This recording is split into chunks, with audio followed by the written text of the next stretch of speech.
Hello दोस्तों, नमस्कार। हमारे यूट्यूब चैनल में आपका स्वागत है। दोस्तों, आज है 25 जनवरी 2024 और 25 जनवरी 2024 से छत्तीसगढ़ डेली करंट अफेयर से संबंधित जितने भी इंपॉर्टेंट क्वेश्चन बन सकते हैं, सारे क्वेश्चन को डिटेल से डिस्कस करेंगे और हर क्वेश्चन से संबंधित इंपॉर्टेंट फैक्ट मैं आपको बताऊँगा, तो आप वीडियो को लास्ट तक ज़रूर देखना। इसका PDF डाउनलोड करना चाहते हैं तो आप हमारे टेलीग्राम चैनल से जुड़ जाओ। टेलीग्राम चैनल से जुड़कर आप इसका PDF प्राप्त कर सकते हैं।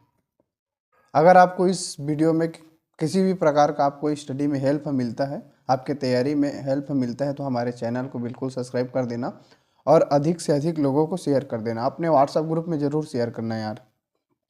तो चलिए, करंट अफेयर सेशन का हमारा अगला क्वेश्चन की ओर आगे बढ़ते हैं। ये रहा हमारा पहला क्वेश्चन है। हाल ही में किसने माता कौशल्या पर आधारित विशेष डाक टिकट का विमोचन किया है? इस क्वेश्चन का सही आंसर है ऑप्शन डी, बृज मोहन अग्रवाल। छत्तीसगढ़ के सांस्कृतिक मंत्री हैं बृज मोहन अग्रवाल जी। इन्होंने क्या किया है, जो माता कौशल्या पर आधारित विशेष जो डाक टिकट का क्या किया है, विमोचन किया है। चलिए, इसके बारे में थोड़ा सा डिटेल देखते हैं। मंत्री बृज मोहन अग्रवाल ने कहा कि रायपुर में अयोध्या में तैयार किए गए राम मंदिर की प्रतिकृति की तैयारी की जाएगी। नवा रायपुर के पुरखौती मुक्तांगन परिसर में भव्य और दिव्य राम मंदिर की प्रकृति तैयार की जाएगी। यह अयोध्या में बनाए गए राम मंदिर की हूबहू प्रतिकृति होगी। इस दौरान सांस्कृतिक मंत्री ने माता कौशल्या पर आधारित विशेष डाक टिकट का विमोचन भी किया है। ये हमारा क्या है, डिटेल है। ठीक है, इसके बारे में और देखते हैं। यहाँ पर हमारा कुछ ऑप्शन भी है। जब भी देखो हमारा किसी भी नाम याद आता है तो उससे संबंधित जो इंपॉर्टेंट चीज़ें हैं उसको भी जानना चाहिए। तो जैसे ओपी चौधरी, ठीक है, ओपी चौधरी कौन है? तो ओपी चौधरी वर्तमान में छत्तीसगढ़ के क्या है, वित्त मंत्री हैं। ठीक है, वित्त मंत्री कौन है? तो छत्तीसगढ़ के ओपी चौधरी जी हैं। दूसरा ऑप्शन दिया है विजय शर्मा। विजय शर्मा क्या है, वर्तमान में छत्तीसगढ़ का उप मुख्यमंत्री भी है और गृह मंत्री भी है। ठीक है, तो छत्तीसगढ़ का उप मुख्यमंत्री भी है विजय शर्मा जी और यह वर्तमान में छत्तीसगढ़ के गृह मंत्री भी हैं। तो इसे आप याद रखेंगे। चरणदास महंत, ये जो चरणदास महंत है वर्तमान में छत्तीसगढ़ का नेता प्रतिपक्ष है। ठीक है, इसे भी आप याद रखेंगे। ये क्या है, पिछली सरकार में विधानसभा अध्यक्ष रहे थे डॉक्टर चरणदास महंत जी। अभी ये वर्तमान में क्या है, तो छत्तीसगढ़ विधानसभा में नेता प्रतिपक्ष की भूमिका निभा रहे हैं। बृज मोहन अग्रवाल जी सांस्कृतिक मंत्री, इसको तो आपको पता ही है। चलिए, इतने चीज़ों को आपको जानना है। जब भी कोई इंसान आता है या कोई भी किसी व्यक्ति का नाम आता है तो उससे संबंधित जो भी इंपॉर्टेंट फैक्टर रहता है तो उसको आपके क्या है, याद कर लेंगे, मतलब रिवीजन करना है।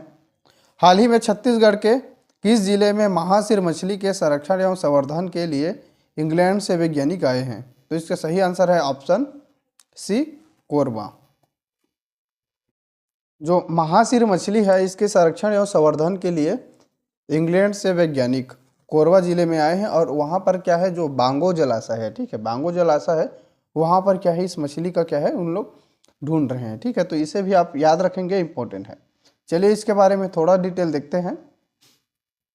हसदो नदी के बांगो डुबान क्षेत्र में साफ पानी का शेर कहे जाने वाले महासिर मछली की तलाश और उसके संरक्षण और संवर्धन के लिए इंग्लैंड से वैज्ञानिक पहुंचे हैं। वैज्ञानिक बांगो डुबान क्षेत्र में बुका, गोल्डन आइसलैंड और उसके आसपास के क्षेत्रों में पानी में महासिर मछली की तलाश कर रहे हैं ताकि इसके संरक्षण की दिशा में पहल की जा सके।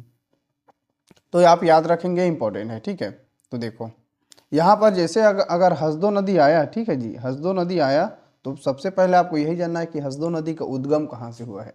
तो देखो, हसदो नदी का उद्गम हुआ है कोरिया जिला के सोनहट तहसील से। ठीक है, जो सोनहट के पठार है वहाँ से हसदो नदी का उद्गम हुआ है। और ये हसदो नदी घाटी किस लिए प्रसिद्ध है? तो हसदो नदी घाटी कोयला भंडारण के लिए प्रसिद्ध है। ठीक है, कोयला भंडारण के लिए प्रसिद्ध है। अब देखते हैं ये जो, ठीक है, कोरबा जिले के हसदो नदी के डुबान क्षेत्र में, ठीक है, जो बांगो जलाशय है उसके डुबान क्षेत्र में महासिर मछली की तलाश में पहुंचे हुए हैं इंग्लैंड से वैज्ञानिक। तो हम देखते हैं यह है छत्तीसगढ़ के मैप, और छत्तीसगढ़ के मैप में कहाँ है कोरबा जिला? तो यह है छत्तीसगढ़ के मैप में कोरबा जिला। कोरबा जिला से संबंधित आपको इंपॉर्टेंट फैक्ट आपको याद रखना है। तो पहला यही बन जाता है कि इस जिला का गठन कब हुआ था। तो इस जिले का गठन हुआ था 1998 में। ठीक है, 1998 में कोरबा जिले का गठन हुआ था। ठीक, और यहाँ आप देखेंगे तो कोरबा में क्या है, एक हवाई पट्टी भी है। ठीक है, कोरबा में क्या है, हवाई पट्टी भी है, उसे आप याद रखेंगे।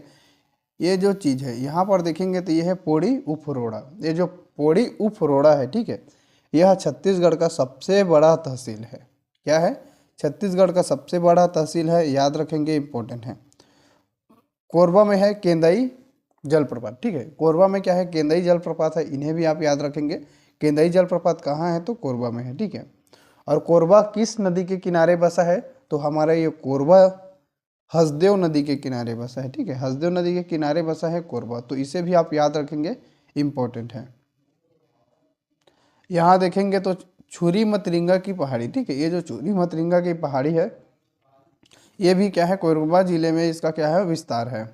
लोरमी, पेंड्रा लोरमी की जो पठार है, ठीक है, पेंड्रा लोरमी की जो पठार है, इसका भी जो एरिया है हमारे कोरबा जिला से क्या है, लगा हुआ है। ठीक है, तो यहाँ से दो नदी का उद्गम होता है, इसको आपको समझना है। ठीक है, अच्छे से देखो, ये जो छुरी मतरिंगा की पहाड़ी है, इसका जो एरिया है कहाँ तक है, तो अंबिकापुर में भी है, सरगुजा जिले के। तो वहाँ अंबिकापुर तहसील में छुरी मतरिंगा की पहाड़ी है, लेकिन अंबिकापुर तहसील से क्या है, रिहंद नदी का क्या हुआ है, उद्गम हुआ है, रिहंद नदी का। और सरगुजा संभाग की जीवन रेखा नदी किसको बोलते हैं, तो रिहंद नदी का। ठीक है, तो याद रखेंगे, ये भी क्या है, इंपॉर्टेंट है। उसके बाद ये पेंड्रा लोरमी की जो पठार है, ठीक है, पेंड्रा लोरमी की पठार है, तो ये क्या है, गौरेला पेंड्रा मरवाही जिला में भी फैला हुआ है। तो गौरेला पेंड्रा मरवाही जिला के जो पेंड्रा लोरमी की जो पठार है, ठीक है, वहाँ से अरपा नदी का उद्गम होता है, और बिलासपुर शहर अरपा नदी के किनारे ही बसा है, तो इसे आप याद रखेंगे, इंपॉर्टेंट है। ठीक है, चलिए, जब भी देखो कोई भी चीज़ आता है तो आपको हर चीज़ें को रिलेटेड करके याद रखना है, क्योंकि जैसे आप एक दूसरे को जोड़कर याद करना सीख जाओगे, आपके हर चीज़ क्या है, याद होता रहेगा। ठीक है, तो आप रिवीजन करना कभी मत छोड़ना जब तक आपको तैयारी करना है। हाल ही में छत्तीसगढ़ गैर कोयला मुख्य खनिज ब्लॉक के नीलामी में बेस्ट परफॉर्मिंग में कौन सा स्थान आने पर राष्ट्रीय पुरस्कार मिला है, तो इस क्वेश्चन का सही आंसर है ऑप्शन बी। ठीक है, ऑप्शन बी क्या है, इस क्वेश्चन का सही आंसर है। गैर कोयला मुख्य खनिजों के नीलामी में बेस्ट परफॉर्मेंस में छत्तीसगढ़ को द्वितीय स्थान आने पर राष्ट्रीय पुरस्कार मिला है। ठीक है, तो इस क्वेश्चन का सही आंसर है ऑप्शन बी, द्वितीय। इसका डिटेल देखते हैं। छत्तीसगढ़ राज्य के गैर कोयला मुख्य खनिज ब्लॉकों की नीलामी के लिए एक और राष्ट्रीय पुरस्कार मिला। केंद्रीय कोयला एवं खान मंत्री प्रहलाद जोशी ने आज मध्य प्रदेश की राजधानी भोपाल में आयोजित राज्य खनन मंत्री सम्मेलन में गैर कोयला मुख्य खनिजों के ब्लॉकों की सफलतापूर्वक नीलामी के लिए छत्तीसगढ़ को देश भर में द्वितीय बेस्ट परफॉर्मेंस, ठीक है, कौन सा, द्वितीय बेस्ट परफॉर्मेंस अवार्ड से नवाजा है। यह पुरस्कार भारत सरकार के खान मंत्रालय द्वारा जारी किया गया है, तो इसे भी आप याद रखेंगे, इंपॉर्टेंट है। ठीक है, राज्य खनन मंत्री कौन है, तो ये प्रहलाद जोशी है। ठीक है, केंद्रीय कोयला एवं खान मंत्री कौन है, प्रहलाद जोशी है, तो इसे आप याद रखेंगे, इंपॉर्टेंट है। ठीक है, ये चीज़ हमारा इतने भी चीज़ क्या है, इस क्वेश्चन है। ठीक है, यहाँ से इतने चीज़ इंपॉर्टेंट है। पहला क्या है, केंद्रीय एवं खान मंत्री कौन है, तो आपका प्रहलाद जोशी जी है, इसे आप याद रखेंगे। और जो गैर कोयला मुख्य खनिजों के नीलामी में सफलतापूर्वक काम करने के लिए छत्तीसगढ़ को देश भर में द्वितीय बेस्ट परफॉर्मेंस अवार्ड से नवाजा गया है, तो इसे आप याद रखेंगे, इंपॉर्टेंट है। ठीक है, चलिए नेक्स्ट क्वेश्चन की ओर आगे बढ़ते हैं। ये रहा हमारा अगला क्वेश्चन। हाल ही में प्रियंका शुक्ला को निर्वाचन में बेहतर कार्य के लिए स्वीप अवार्ड दिया जाएगा। वे छत्तीसगढ़ के किस जिले के कलेक्टर थे। ठीक है, किस जिले में वो क्या है, कलेक्टर का कार्य किया था, तब उनको मिला था। यहाँ पर ये टाइपिंग मिस्टेक है। ठीक है, ये था रहेगा यहाँ पर थे। तो इस क्वेश्चन का सही आंसर है ऑप्शन हमारा सी। ठीक है, ऑप्शन सी क्या है, कांकेर जिले के। इसका डिटेल देखते हैं। IAS प्रियंका शुक्ला को निर्वाचन कार्य में उल्लेखनीय कामों के लिए स्वीप अवार्ड दिया जाएगा। कलेक्टर रहते हुए कांकेर में डॉक्टर प्रियंका ने 2023 की निर्वाचन में बेहतर काम किया था तथा उनके ही प्रयासों का नतीजा है कि वे 3 विधानसभा वाले कांकेर जिला में पिछली बार से बेहतर वोटिंग का परसेंटेज रहा है, इसलिए क्या है, इन्हें स्वीप अवार्ड दिया जाएगा। ठीक है, तो इसे आप याद रखेंगे, इंपॉर्टेंट है।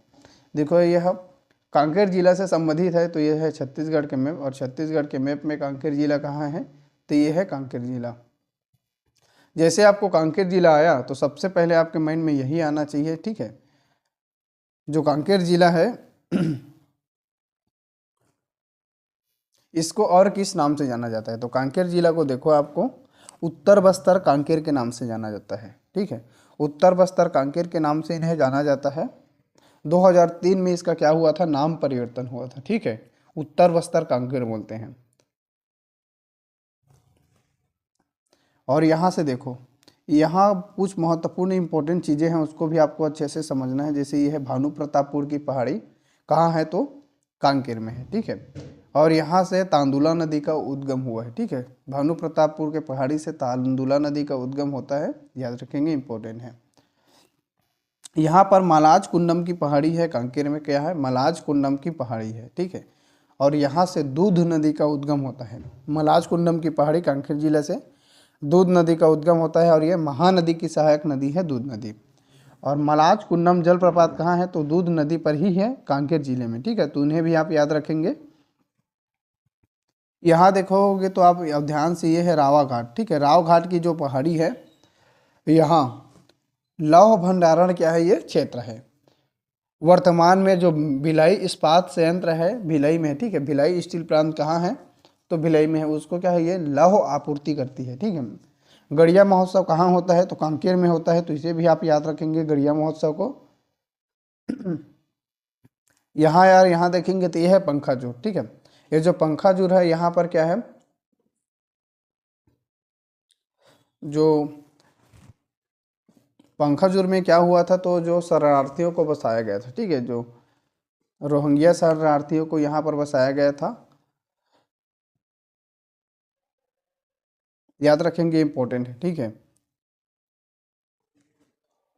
चलिए, ये रहा हमारा अगला क्वेश्चन। हाल ही में छत्तीसगढ़ के किस जिले में अयोध्या के राम मंदिर के तर्ज पर छत्तीसगढ़ में भी राम मंदिर की प्रकृति बनेगी? इस क्वेश्चन का सही आंसर है ऑप्शन डी, रायपुर। रायपुर में क्या है, अयोध्या के जो राम मंदिर है उसी के तर्ज पर रायपुर में भी क्या है, राम मंदिर की प्रतिकृति बनेगी, ठीक है। तो इस क्वेश्चन का सही आंसर है ऑप्शन डी, ठीक। चंदखुरी में सांस्कृतिक मंत्री बृजमोहन अग्रवाल का बड़ा ऐलान, अयोध्या धाम के तर्ज पर कौशल्या माता धाम का होगा विकास, रायपुर में बनेगी राम मंदिर की प्रतिकृति। याद रखेंगे, इंपॉर्टेंट है।